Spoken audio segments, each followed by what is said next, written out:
meses tenemos nuestro café con expertos y en esta ocasión tenemos el privilegio de contar con una invitada como Flavia.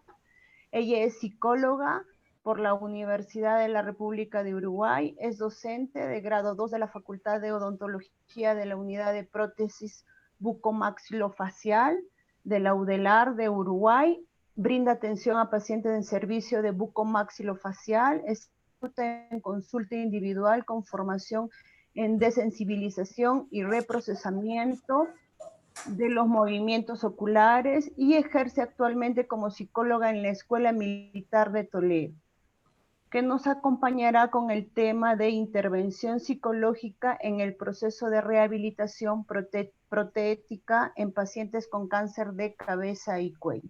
También tenemos a nuestro invitado, el doctor Rodrigo Salazar, cirujano dentista, rehabilitador bucomaxilofacial y presidente de Más Identidad Perú, que más adelante ya vamos a presentarlo y nos hablará de la institución y de otras cositas más que ya luego lo vamos a presentar. Flavia, te damos el pase para que nos puedas compartir tu experiencia con la intervención en este tipo de pacientes, ¿ok? Bueno, muy bien. Ahora que voy a... Bueno.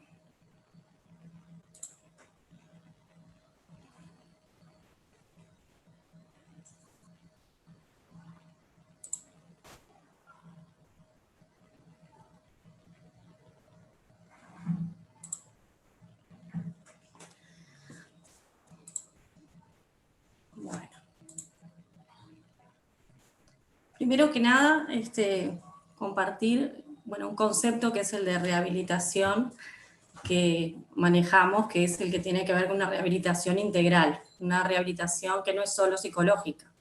Trabajamos en equipo, en el servicio, y la rehabilitación es de todo punto de vista, ¿verdad? ¿Qué significa rehabilitar? Es habilitar de nuevo o restituir a alguien o algo a su antiguo estado. Si bien la prótesis sustituye aquello perdido, de alguna manera rehabilita en su calidad de vida al paciente, ¿verdad? Logrando insertarse socialmente. Para esto es fundamental el trabajo en equipo. Solo el psicólogo no lograría nada. ¿Por qué el psicólogo está en la puerta de entrada del servicio? A ver qué. Correr un poquito. Ahí está. Ayuda a favorecer la catarsis y contención emocional del paciente. Es decir, la primera vez que nos visita un paciente viene con muchas preguntas, incertidumbres, ansiedades, temores. Entonces es importante estar en la entrevista inicial. Primero para evaluar si ese paciente es apto o no para iniciar ese tratamiento, donde vamos a evaluar el monto de angustia con el que vienes, o si no tiene angustia ninguna.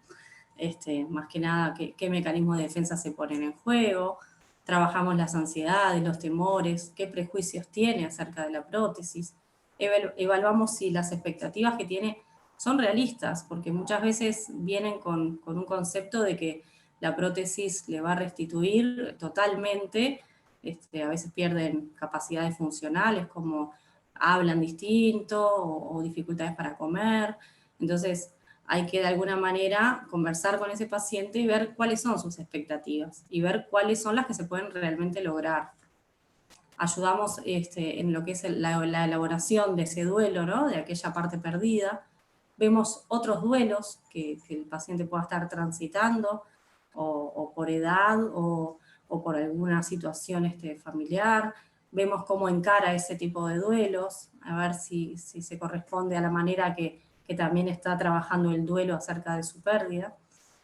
Trabajamos en lo que es la integración de ese esquema corporal, porque es una nueva imagen que el paciente tiene que incorporar. Ya muchas veces, no solamente por la cirugía, sino por los tratamientos, la imagen cambia, el pelo que cae por los tratamientos, la persona adelgaza, tiene dificultades para comer, habla mal o diferente. Entonces, todas esas situaciones las tenemos que tener en cuenta a la hora de abordar a ese paciente. Entonces lo ayudamos en esa nueva integración de esa imagen. Facilitamos siempre la atención integral del paciente, por eso es importante que trabajemos en equipo. ¿Cómo nos manejamos en el servicio? Tenemos una forma de semáforo para hacer una comunicación más rápida, porque muchas veces no nos dan los tiempos como para conversar entre los técnicos que están atendiendo a ese paciente, entonces se realiza un pequeño informe con una aproximación diagnóstica, y entonces ahí se evalúa si ese paciente está apto para iniciar o no ese tratamiento. Entonces, con ese semáforo, que sería la luz verde, es, bueno, está habilitado, puede iniciar ya en ese mismo momento el tratamiento protético. Amarillo, cuando necesitaría o algunas consultas de apoyo o un tiempo más como para ir evaluando a ese paciente. Y el rojo cuando consideramos que no se puede de ninguna manera iniciar el tratamiento porque, bueno, puede haber una descompensación del paciente, ese paciente puede tener o alguna disociación de personalidad o algún delirio o alguna cuestión más patológica o desbordado de angustia, que entonces no va a ser posible en ese momento encarar el tratamiento. Ahí vemos la posibilidad de derivarlo, si es a psiquiatra, a psicoterapia, lo que sea que necesite, y bueno, con una posterior consulta más adelante para volver a evaluar esa posibilidad. En general, no, que nada, siempre es amarillo y verde, los colores que más nos manejamos con los compañeros. ¿En qué momentos interviene el psicólogo? Bueno, el psicólogo realiza esa primera entrevista inicial para hacer esa aproximación diagnóstica, evalúa si el paciente está apto y ahí iniciaría el tratamiento protético. Cuando lo necesita, entonces realizamos un apoyo psicológico y también está la entrevista de alta. ¿tá? Cuando termina y se le instala la prótesis, a la semana siguiente o a los 15 días, entonces se realiza una entrevista donde se evalúa qué aceptación tiene de esa prótesis el paciente, sea por motivos más internos e inconscientes como motivos que, bueno, no le quedó bien, no le ajustó, no era lo que esperaba, bueno, todas esas cosas las evaluar qué conformidad tiene ese paciente. Y ahí evaluamos cómo seguir, si realmente está de alta o, bueno, a ver qué con ese paciente para sí poderle brindar esa alta psicológica. El director del servicio, Gonzalo Borgia, se encarga de darle lo que es el alta del servicio mismo de prótesis. A la familia también se le realiza, cuando es necesario, un apoyo, se la orienta, sobre todo para que esos pacientes que tratamos no sean sobreprotegidos por esa familia, que los dejen de alguna manera tener independencia, porque muchas veces pasa que no, vos no podés esto, no podés lo otro, entonces de alguna manera es bueno favorecer a la independencia de ese paciente, a que él pueda de alguna manera ir recuperando ámbitos de trabajo, sociales, que puede haber perdido, y la familia también apoyando en ese sentido. Tenemos una intervención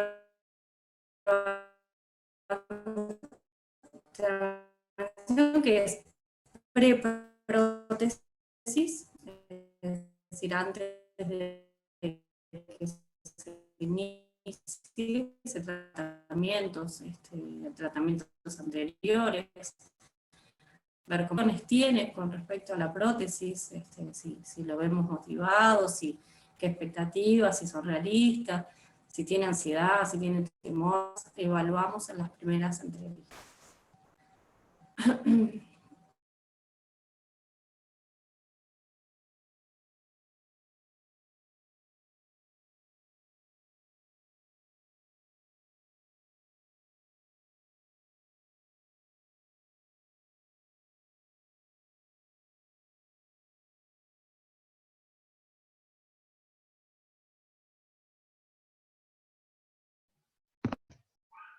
¿Qué pasó?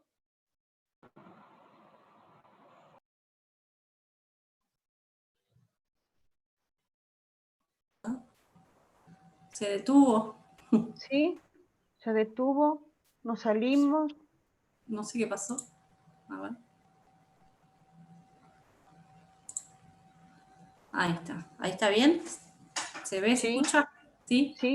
sí se escucha. Bárbaro. Bueno, ¿qué motivaciones internas y externas tiene el paciente para querer hacerse esa prótesis? Porque más allá de que el médico lo manda al servicio, bueno, muchas veces ver cuál es la expectativa de ese paciente.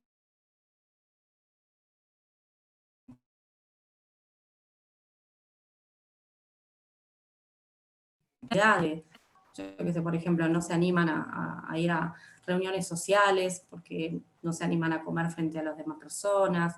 Entonces la prótesis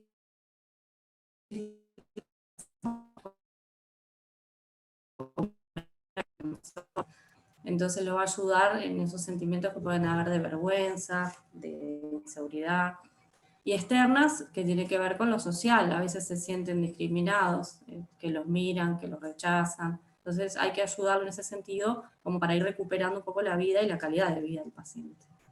Entonces, bueno, lo que decía,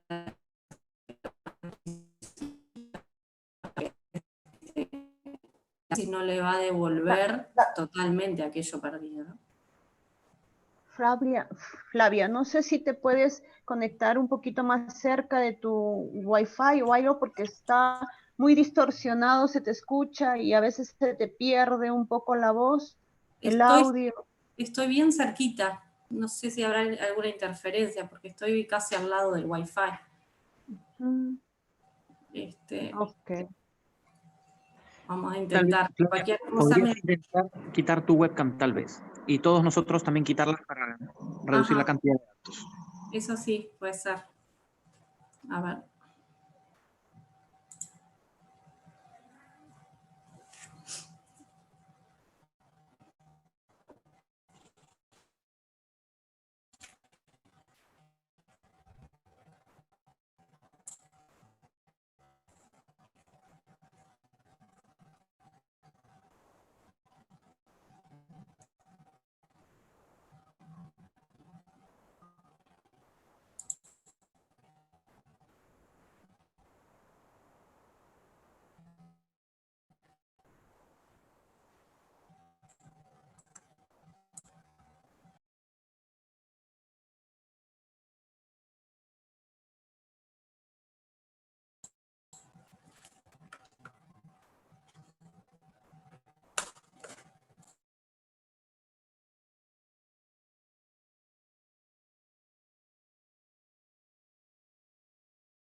¿Todo bien, Flavia?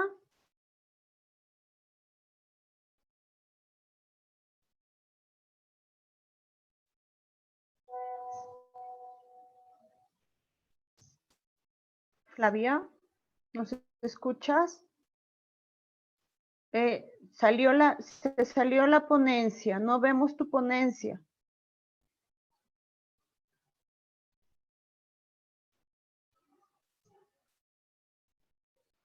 No te escuchamos, está inhabilitado. A Ahora ver, sí. Ah, está, porque me lo había puesto que no estaba funcionando correctamente, no sé qué pasó. Bueno, vuelvo a compartir, perdonen. Ok, no te preocupes, a ver. Voy a intentar ahí, a ver.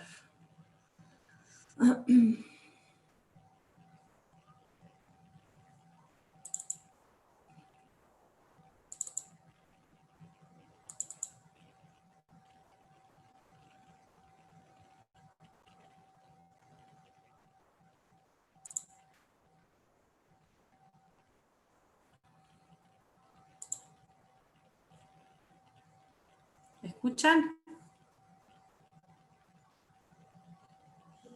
Sí, te escuchamos. Ah, perfecto. Bien. Bueno, vamos a ver por dónde íbamos.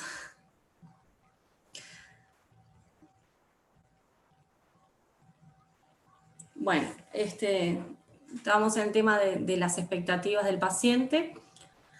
Asesorarlo entonces para qué tipo de rehabilitación va a tener, funcionalmente hablando y a nivel también de lo que es la estética. Después, post-prótesis, tenemos que evaluar entonces la aceptación de esa prótesis y las secuelas que puedan haber quedado, ¿verdad? De la cirugía y lo que puede traer como posterior a lo que es la prótesis. A veces, bueno, no se logra totalmente recuperar o rehabilitar determinadas funciones. También interviene el psicólogo en relación a la familia, brindándole una escucha, lo informa, lo orienta para tratar también a ese paciente. En cuanto a la intervención también en lo que tiene que ver con el equipo asistencial, se planifica en conjunto, se asesora a veces cuando hay pacientes que son de difícil trato y bueno, se trata de bajar esa ansiedad, de canalizar un poco esa angustia y ayudar al paciente a comunicarse y a expresar lo que siente. Entonces el psicólogo ayuda al paciente a explorar sus preocupaciones, temores, los sentimientos, lo ayuda en esa adaptación de la nueva imagen, le brinda información, promueve también reintegración social y laboral, le facilita comunicación con pareja, familia, trabaja con sus fantasías inconscientes, con las expectativas, le brinda posibilidad de sentirse mejor consigo mismo para reintegrarse a esa vida social más activa. Pero ¿qué pasa? Cuando hablamos de imagen corporal, hablamos, es una definición que, bueno, que la verdad no hay una definición totalmente aceptada, ¿no? Es muy complejo el tema. Cuando hablamos de imagen corporal, hablamos de un constructo psicológico complejo que incluye no solamente la imagen, sino los pensamientos, las emociones, las conductas asociadas. Una de las definiciones más aceptadas es la de Reich, en el año 2000 planteada. La imagen corporal como percepción que tenemos tanto del cuerpo global, de cada una de las partes, como del movimiento y los límites de este. Pero es una experiencia subjetiva de actitudes, pensamientos, sentimientos, valoraciones que hacemos y sentimos. Es decir, a veces uno puede percibir a nivel subjetivo que su imagen o no gusta, o no se siente bien consigo mismo, y objetivamente capaz que los demás no concuerdan con ese sentimiento. La imagen corporal tiene una estrecha relación con lo que es la identidad. Para nosotros que trabajamos con pacientes de cáncer de cabeza y cuello, que se ve alterada justamente la zona de la cara, es como la carta presentación que tenemos la cara, ¿no? Es el momento donde nosotros nos encontramos con los otros a través de gestos, y todo eso se puede ver alterado, esa imagen, por lo que puede terminar alterando lo que es la autoestima. La imagen corporal tiene una naturaleza que es subjetiva y no siempre refleja esa realidad objetiva del cuerpo. Un ejemplo lo vemos en la anorexia, ¿no? Como por ejemplo vemos en esta foto que la chica se ve como si estuviese con algún kilito, y sin embargo, objetivamente nosotros vemos que ese cuerpo es muy delgado, pero cómo mentalmente podemos llegar a cambiar lo que es nuestra imagen. Está relacionado lo que es la imagen corporal con la autoestima, con esa aceptación de que cada uno tiene de sí mismo, la forma de pensar. Esa autoestima se forma a lo largo de la vida. influyen todas las que tienen que ver con las experiencias con el entorno, con la familia, sociales, culturales. Pero ¿qué pasa con estos pacientes que tienen cáncer de cabeza y cuello? Bueno, no solamente implica la imagen, implica más allá de lo que es la apariencia, ¿verdad? Implica funciones que tienen que ver con el habla. Ahí está. Las funciones que tienen que ver con el habla, la deglución, la articulación, la vista, el oído, todo eso se ve atacado, no es solamente la parte estética.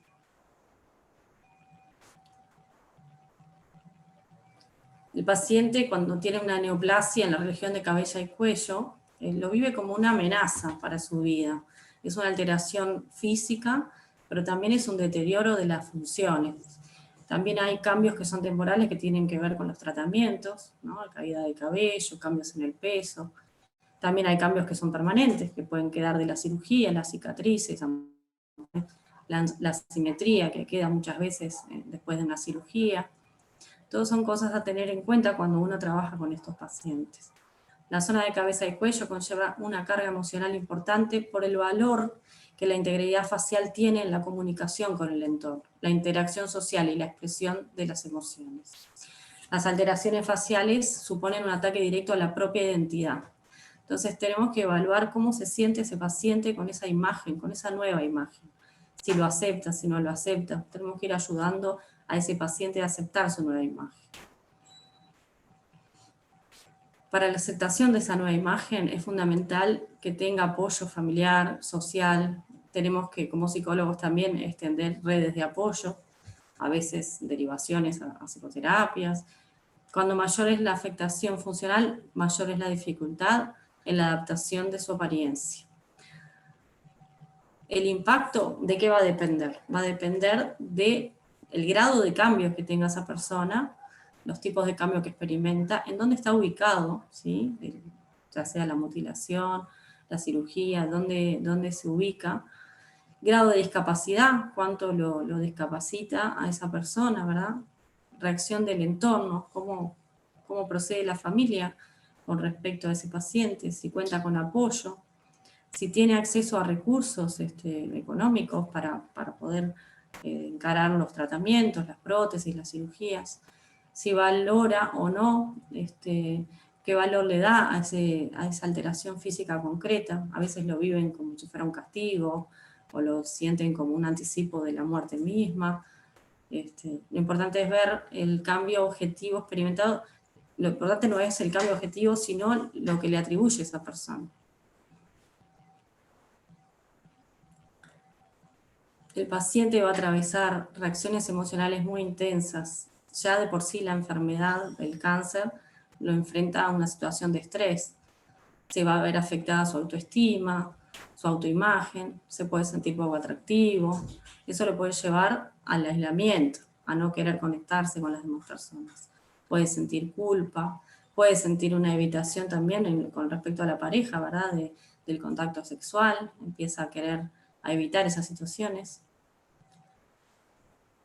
Bueno, cuando ya interviene algo más patológico, puede entrar en una depresión, puede sentir un temor a separación y a rechazo, pueden haber trastornos de ansiedad o conductas adictivas. Todas estas situaciones hay que tenerlas en cuenta a la hora de encarar este tratamiento protético, porque bueno, pueden interferir en lo que es ese tratamiento.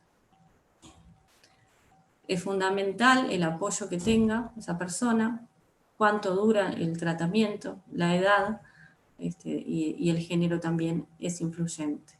Una autoestima sana es fundamental para una adaptación a los cambios. Si ya esa persona tiene una autoestima que no es adecuada, con esto que le va a suceder, bueno, se le va a agravar esa situación. Nosotros, los psicólogos, también lo que hacemos es apoyar en estas situaciones de pérdida, de la pérdida de una parte, ¿verdad?, de sí mismo, y vemos de alguna manera si esa persona ya inició ese proceso de duelo, en qué etapa del duelo se encuentra. Si él realiza un buen proceso de duelo, entonces va a poder aceptar de alguna manera ese objeto sustituto que es la prótesis, para que forme luego parte de sí mismo, ¿verdad?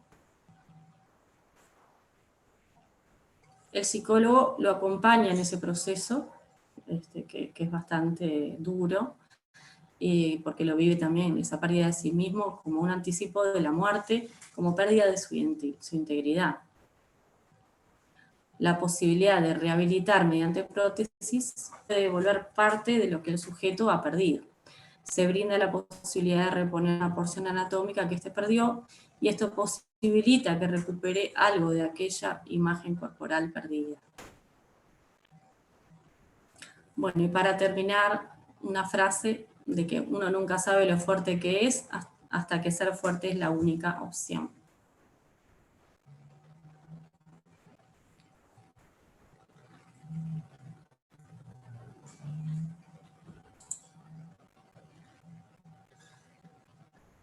Muchas gracias, Flavia.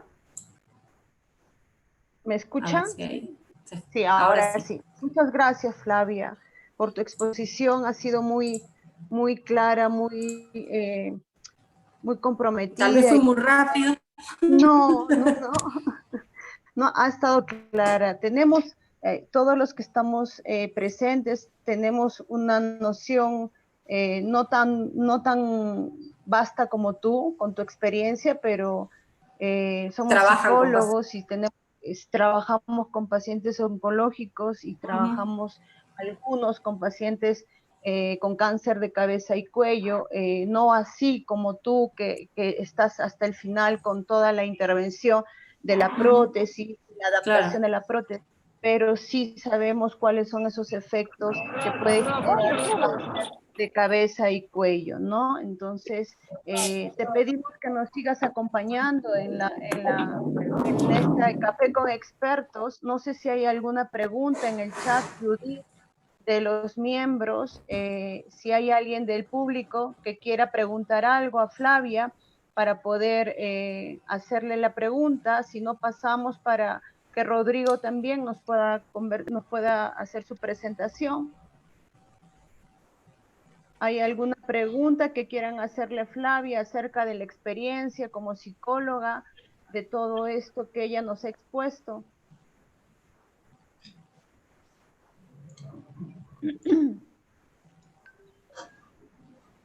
¿Sí?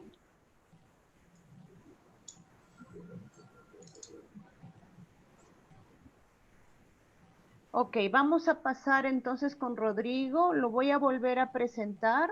Él es el doctor Rodrigo Salazar. Él es cirujano dentista, rehabilitador bucomaxilofacial. Es presidente de Más Identidad Perú. Él nos hablará de su trabajo y de la alianza y del convenio que quiere establecer con nuestra asociación. Yo les pido que lo escuchen atentamente mientras él esté hablándonos del trabajo y de la alianza que quiere hacer con nosotros para el trabajo con estos pacientes.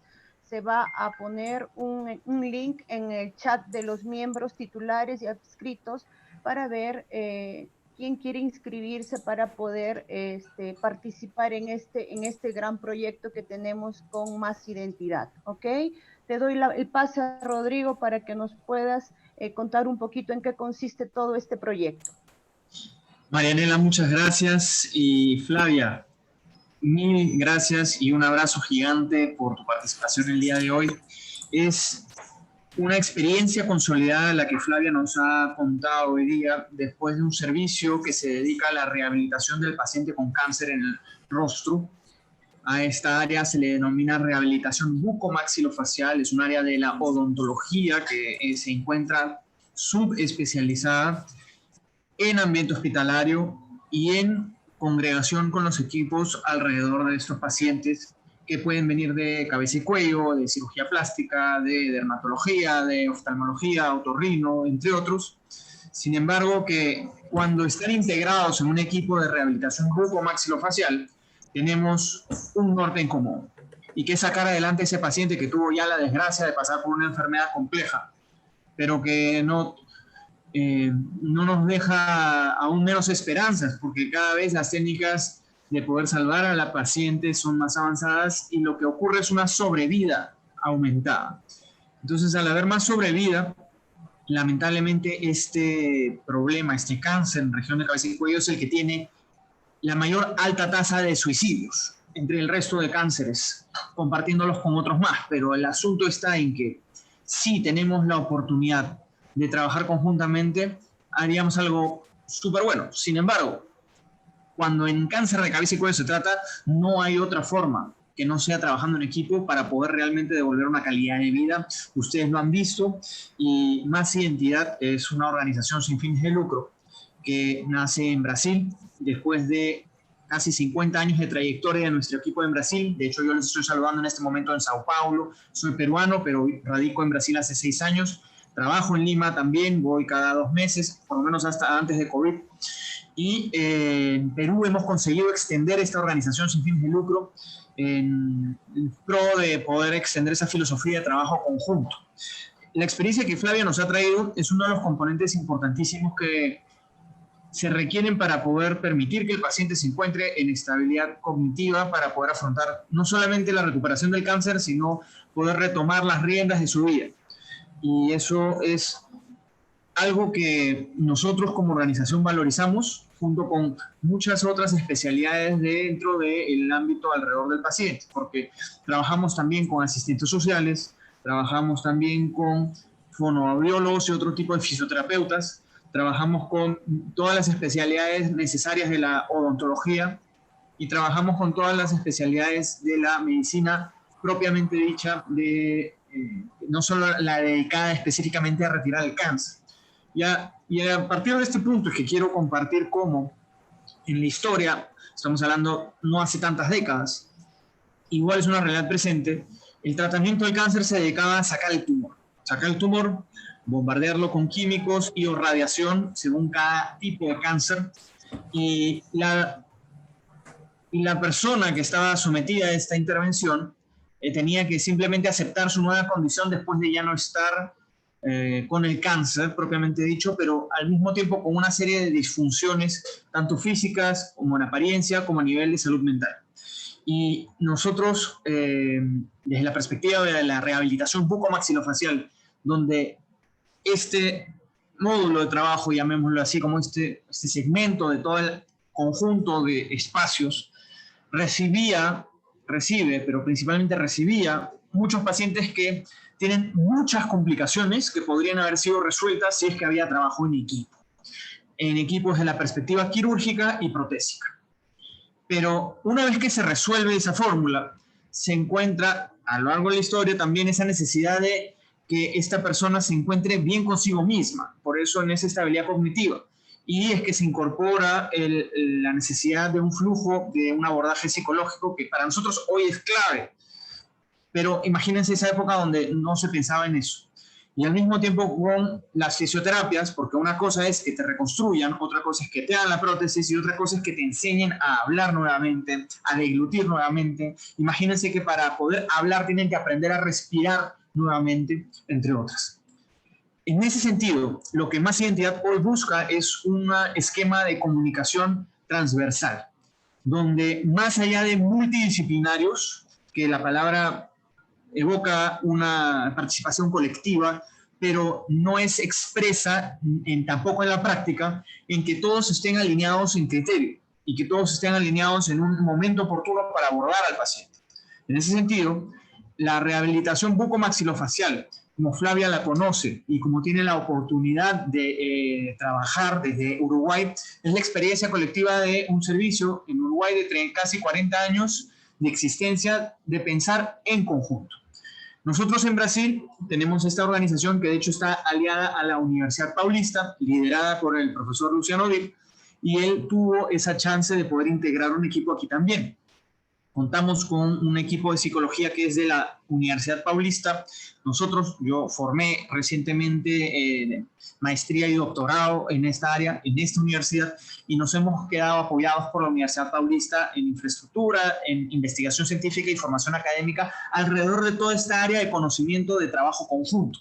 Hoy tenemos trabajo conjunto con todas las áreas mencionadas y es lo que buscamos extender a Perú, lo cual hace que el proyecto con ANPE sea una articulación como anillo al dedo, porque no es solamente un o pocos profesionales que pueden de repente adoptar protocolos internacionales adoptados, por ejemplo, el protocolo que Uruguay tenga, pero aplicado en nuestra población, sino que es toda una asociación, es todo un colectivo que junto con Más Identidad, que también es una asociación sin fines de lucro y que también está en este proceso de poder montar la línea de atención, todo este mecanismo con el cual vamos a permitir la atención de estos pacientes, podamos pensar no solamente en asistencia, sino también en creación de protocolos, por ende investigación científica y, ¿por qué no?, formación académica una vez que sea el momento oportuno.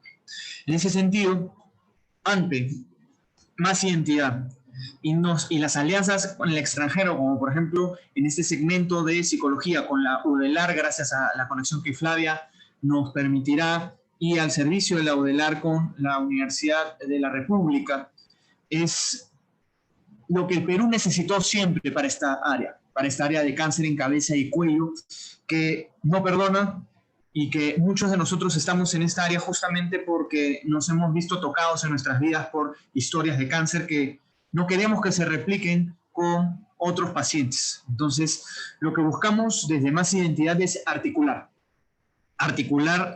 las redes de relacionamiento de cada una de nuestras asociaciones, pero finalmente para pensar en un colectivo, en un norte común.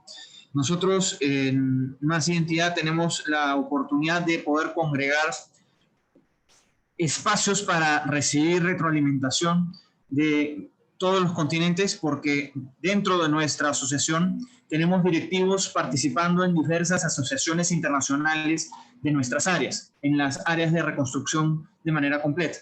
Por dar un ejemplo, en este momento soy vicepresidente de la Sociedad Latinoamericana de Rehabilitación Bucomaxilofacial, asociación que lo que hace es reunirnos Brasil-Uruguay, por ejemplo. También estoy participando como presidente en la Asociación Internacional de Prótesis Faciales hasta el 2021. Y así podemos dar experiencias de nexos con los que nuestro esfuerzo para crear protocolos y dar ejemplo pueda expandirse y no quede solamente en la importante ocasión de atender pacientes, sino que inspiremos a otros equipos a nivel internacional. En otras palabras, los canales de difusión los tenemos y estamos con todas las ganas de poder trabajar colectivamente con los investigadores, psicólogos voluntarios de ANPE para que construyamos juntos una mejor forma de vivir para estos pacientes. Porque no es nada justo que a uno le digan que se tiene que sentir satisfecho porque está vivo solamente si es que no se hizo al mismo tiempo todo el esfuerzo por permitir que esa persona se sienta bien consigo misma, como bien se describió en la presentación, por causas tanto internas como externas. Entonces, es por ello que la imagen inconsciente del cuerpo es uno de los factores más importantes en esta repercusión del tratamiento del cáncer, porque lo que buenamente se puede reconstruir, se reconstruye, lo que no tiene opción quirúrgica se rehabilita por medio de alguna prótesis, pero ¿quién se encarga del aspecto cognitivo de este ser humano y de sentirse nuevamente empoderado, retomar este norte en su vida? Así que me encantaría poder tener la oportunidad de escucharlos, si es que tuvieran algún comentario. Hemos tenido largas conversaciones con el Consejo Directivo de ANPE, quienes han reaccionado de la manera más desinteresada y proactivamente para incluso organizar este café de expertos, a lo cual insisto con mi agradecimiento a Flavia, porque será una de las asesoras de este proyecto de creación de protocolos, tanto del atendimiento del paciente, y aquí un concepto nuevo también, que no está protocolizado, que es la atención de quien cuida, porque los profesionales de salud que están relacionados a estos pacientes no están con formación ni asesoría propiamente dicho de cómo lidiar con su propio bienestar cognitivo. Y es así que desde la articulación que consigamos entre nuestras asociaciones, podremos algún día también decir que tenemos la red nacional cubierta. Hoy no existe red nacional, ni siquiera existe cobertura en ningún seguro público ni privado para este tipo de abordaje, y es para lo cual también Más Identidad luchará junto con ustedes para establecer marco legal, para establecer espacios hospitalarios, para establecer un mecanismo de atención y así poder a los pocos ir cambiando algunas aristas del sistema de salud que lamentablemente no nos satisface, pero que tampoco nos podemos quedar de manos cruzadas. Así que bajo el enfoque de esos tres grandes pilares, partiendo de crear protocolos por medio de investigación científica, para que posteriormente podamos ya aplicarlos en masa para los pacientes que hemos establecido, pudiendo atender por medio de esta red, y de la colaboración internacional para ambas experiencias, poder sacar adelante estos pacientes que tienen mutilación de cáncer en cabeza y cuello. Muchas gracias, Marianela. Muchísimas gracias, Rodrigo. Muchísimas gracias. Ha sido, bueno, ya nosotros conocíamos un poco, como dijiste, en las reuniones que hemos tenido. Queríamos que los miembros lo sepan para que ellos también tengan la transparencia de todo esto que estamos haciendo, de este convenio que queremos firmar y que queremos que se concluya. Vamos a ver, vamos a dejar que los miembros piensen un poquito, que estén ahí haciéndote las preguntas, pero ahorita tengo dos preguntas para Flavia. Flavia, ¿estás ahí? Sí, yo creo que sí estás ahí. Flavia, me preguntan aquí, Xiomara me dice, ¿cómo es el abordaje terapéutico en niños que tienen todo este proceso de cáncer de cabeza y cuello y con toda la prótesis? ¿Cómo sería el abordaje terapéutico en niños? Y la otra pregunta Bueno, sería... en niños se trabaja Dime, sí, muy contesta esta pregunta. similar a una consulta entrecortada. Ahí, ¿sí? Creo que voy a ver ahí. ¿Se escucha? Sí, te escuchamos, sí. Bien. Con los niños se trabaja de una manera similar a lo que es el diagnóstico, en lo que se readapta de alguna manera el tipo de juegos con el que manejamos ahí en el servicio, que es, por ejemplo, nosotros tenemos un muñeco que se le realizó una prótesis ocular, o sea, ese muñeco le falta, en este caso, bueno, porque vienen niños con retinoblastoma, ¿verdad? Que le han sacado su ojito, entonces, bueno, de alguna manera se juega con ese niño, con ese muñeco, donde el niño puede poner y sacar esa prótesis, ver qué fantasías, qué miedos tiene, se le pone en lo que es la caja de juego todo lo que tiene que ver con instrumental médico, como para que ese niño también pueda expresar su...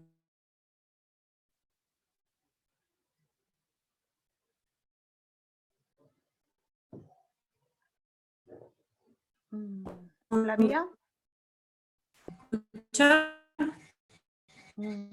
Te escuchamos entrecortado.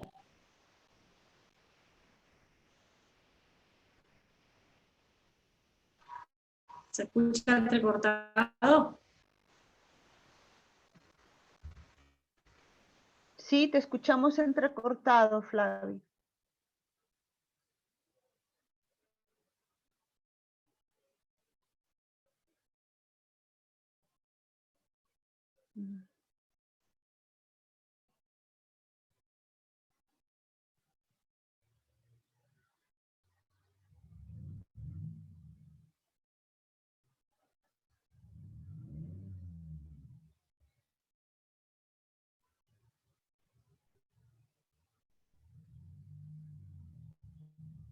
Tal vez mientras que se resuelve la conexión... Ahí está. Ya te escuchamos, Flavia, nuevamente.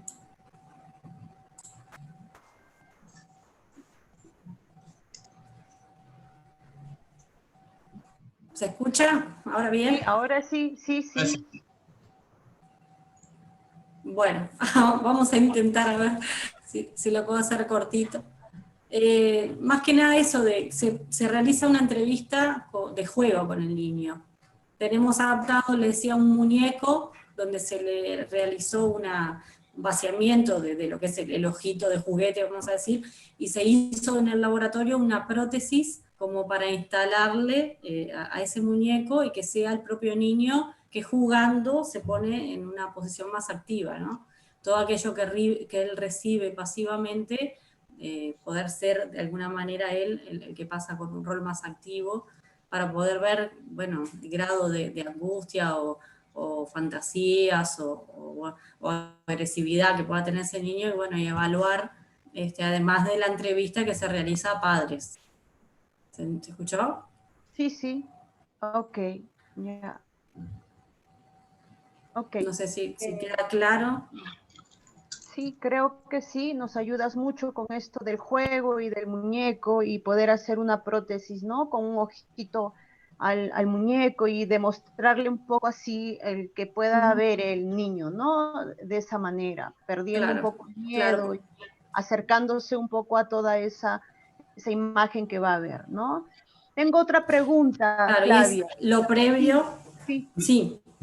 no, dinos. No, digo que es previo muchas veces a la instalación de la prótesis que va a recibir ese niño. Entonces, el jugar, el poder sentirse que él es el que controla y que maneja la situación, lo ayuda a vencer también esos temores y ese estado de angustia que luego cuando él tiene que estar del otro lado, bueno, lo va a poder manejar mejor.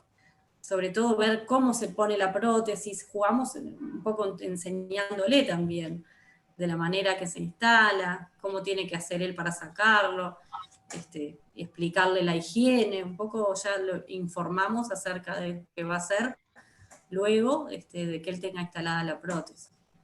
Ok, perfecto. Tengo Permítame, otra pregunta. Dime, permítame, Rodrigo. sí, permítame complementar que justo Más Identidad identificó como un gran problema, porque independientemente que tengamos las mejores de las intenciones, las mejores de los argumentos, el proceso de comunicación propiamente dicha con el paciente puede ser muy limitada por la capacidad propia del paciente, y estamos trabajando en material educativo alineado con los protocolos que se establezcan para que sean mucho más fáciles de transmitir en el momento. Porque, por ejemplo, ¿qué nos ha servido a nosotros? Tener prótesis hechas, listas, mostrarlas cuando vemos que el paciente sí tiene la oportunidad de entender qué es lo que es. Cuando son niños es complejo, la verdad es que preferimos que sea abordado psicológicamente, pero ¿qué ha sucedido cuando no hemos tenido un psicólogo cerca? Hemos tratado de aprovechar recurso lúdico, como bien Flavia recomendó, pero parte de crear protocolos es poder que por medio de comunicadores sociales con los que tenemos también colaboración, poder elaborar piezas específicas para cada población, ¿no? Entonces imaginemos que se defina que se tiene que dar una exposición, exponer al paciente tantos minutos de tal tipo de medio o tal tipo de muestra que sea de estas características, y lo tenemos que confeccionar para que se entienda el interés que tenemos de crear la mejor posibilidad de elementos de comunicación. Con decir que existen pues hospitales que, tal vez no en Perú, pero sí en otras regiones, como Estados Unidos, que tienen lugar especial donde te van a decir que tienes cáncer, ¿no? ¿Por qué no pensar lo mismo para cuando se le tenga que explicar cuál va a ser tu mutilación, cómo se le recupera y cómo hacer este tipo de consejo? Porque el hospital lamentablemente es un espacio frío, es un espacio optimizado para producción, no para empatía propiamente dicho. Al menos el sistema de atención público peruano no favorece la empatía. Entonces, esta idea de poder crear elementos de comunicación que estén alineados con los mensajes validados psicológicamente sería lo ideal. Okay. Por favor, quisiera hacer una pregunta. ¿Me esperas un momentito? Vamos a hacer la pregunta de María Alejandra, que está aquí en el chat, y luego comentas tu pregunta, ¿sí? ¿Te parece? Ya. Dice aquí, Ya, tengo bien. una paciente de 70 años que pierde a su esposo por COVID y al mes debuta con un cáncer de lengua. Fue operada, sacaron parte de la lengua y ganglios. ¿Podrías darme alguna recomendación para orientar mejor el proceso de aceptación de su nueva condición, asumiendo que está en un proceso de duelo? Ahí está. Escuchen, media interferencia. Capaz que... Okay. Ah, está. Bien. No, más... A ver, cuando la persona está transitando por otro duelo, hay que ser muy cuidadosos, porque obviamente que esa persona debe estar con un monto de angustia bastante elevado. Entonces, sí, me parece que está bueno intervenir, pero ir como despacito acompañando ese proceso. En este caso, para esta persona, es pérdida tras pérdida, y pérdida con parte de pérdida de su identidad. Ver cómo vive esa paciente, qué fantasías tiene con respecto a por qué le pasó esto, qué simboliza para ella este cáncer, qué simbolizó esta pérdida de lengua, porque siempre el paciente le da una explicación a lo que le sucede. Entonces, más que nada, trabajar sus fantasías inconscientes y conscientes con ese paciente, ver qué mecanismos de defensa se ponen en juego, ver si esa persona, que muchas veces puede estar la negación como primer recurso, ¿verdad? Negar lo que le está pasando, que no siempre es negativo, porque muchas veces es lo que nos permite encarar los tratamientos, lo que nos permite decir, bueno, niego parte de lo que es lo que me está sucediendo para disminuir la angustia y para poder de alguna manera adherir a lo que sigue, a los tratamientos que siguen. Pero cuánto hay del duelo que está atravesando de su esposo y cuánto hay de lo que le está pasando. Entonces, sí o sí necesita para mí en ese momento un apoyo, sobre todo de acompañamiento, para ir viendo cómo va elaborando ese duelo. No sé si queda claro o alguna otra pregunta.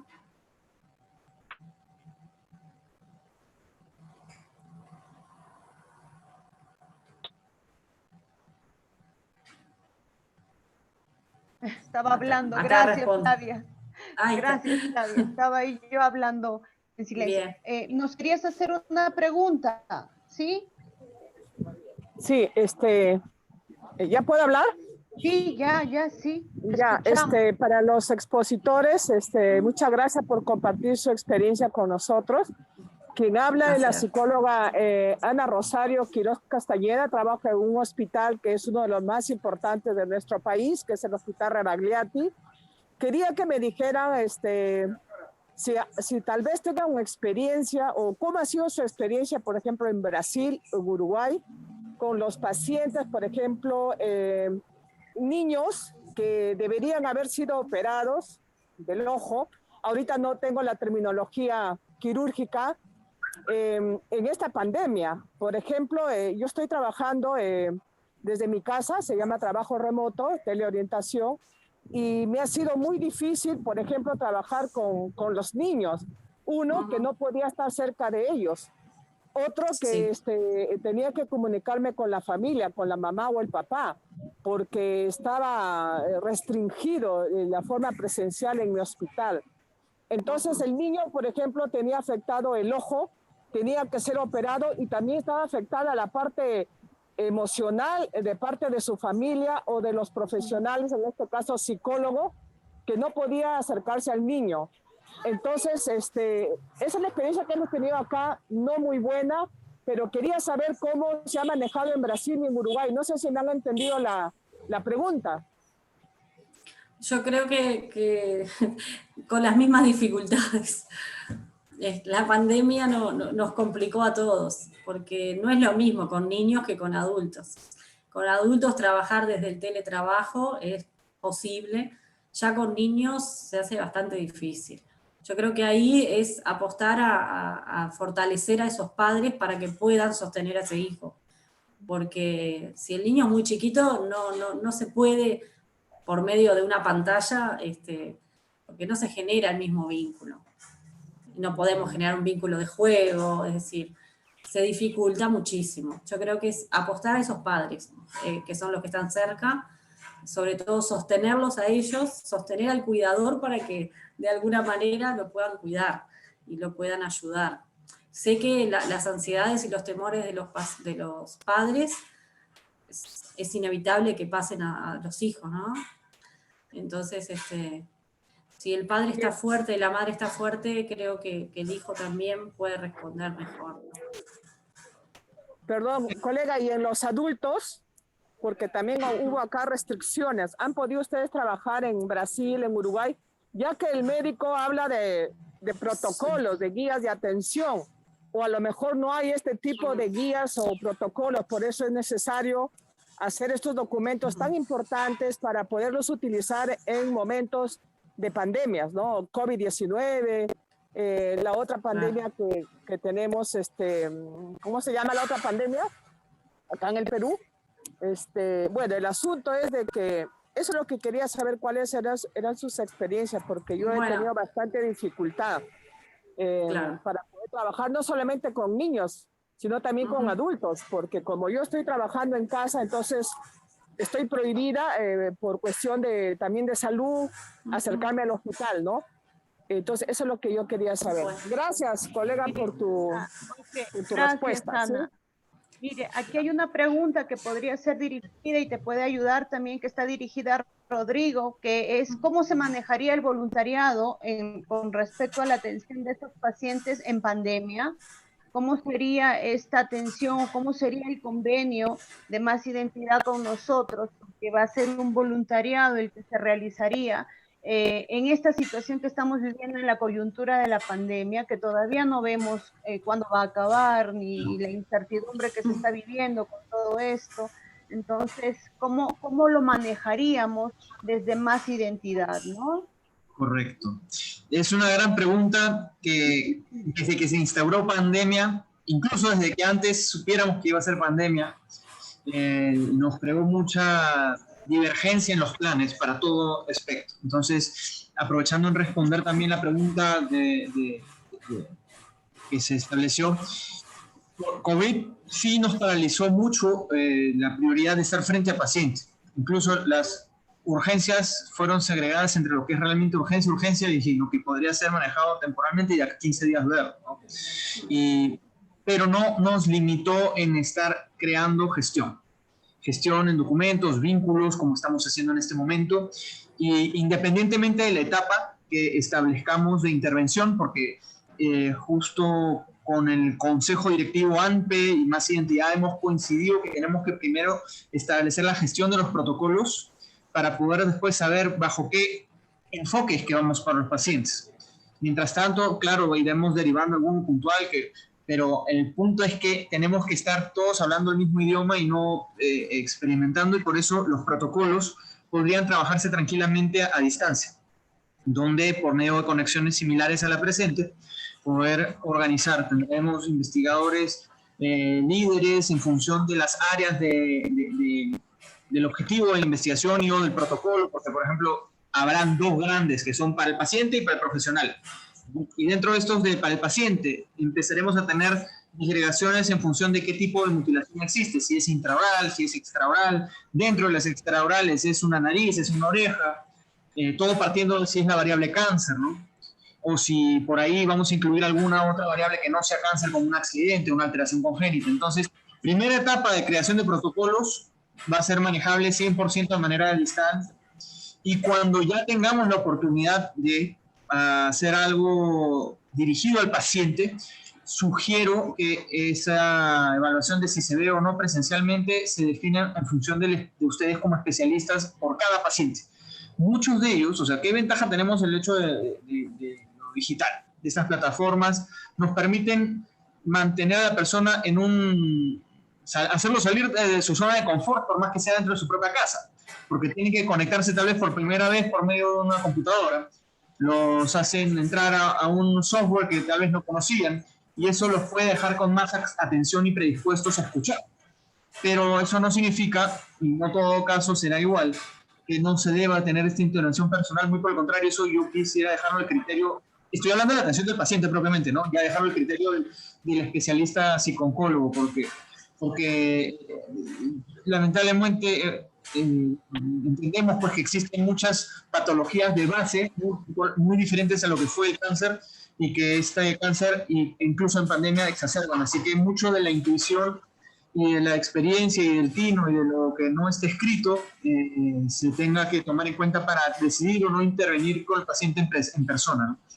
Así que en lo que respecta al convenio con Más Identidad, procederemos a hacer la firma bajo los lineamientos. Por supuesto, vi una pregunta de Xiomara que si vamos a hacer alguna introducción más amplia, Más Identidad.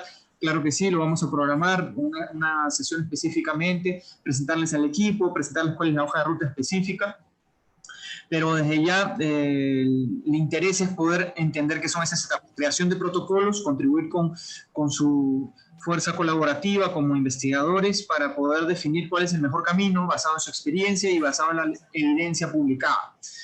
Y por otro lado, ya cuando estemos listos para ir a la segunda etapa de poder afrontar pacientes desde el marco de más identidad, es que estemos pues ya con el mecanismo de si hacerlo virtual, de repente una primera virtual o en fin, ¿no? Ya definiremos esos parámetros en la hoja de ruta posterior. Muy bien. Ok, Rodrigo, muchísimas gracias. Yo creo que ha quedado claro, estamos satisfechos. Yo no sé si hay alguna pregunta que tengan que hacernos, sino para despedirnos, para agradecerles. Gracias Flavia, gracias Rodrigo, gracias a todos los miembros que se han estado acá, dado un tiempo para poder estar aquí, presentes en este café con expertos. Sí, no tenemos más preguntas. Dinos, Rodrigo. Sí, me gustaría solamente dar un mensaje final en relación a la importancia y el porqué. Creo que ustedes, si han tenido la oportunidad de tener un paciente mutilado por cáncer de cabeza y cuello, lo más probable es que hayan tenido la chance de ver que había muchas etapas en su abordaje no conclusas. O sea, estamos hablando de su abordaje médico no conclusas. Porque justamente el equipo técnico que está por detrás de crear reconstrucciones, de planificar rehabilitaciones, no necesariamente está alineado y en eso estamos trabajando también.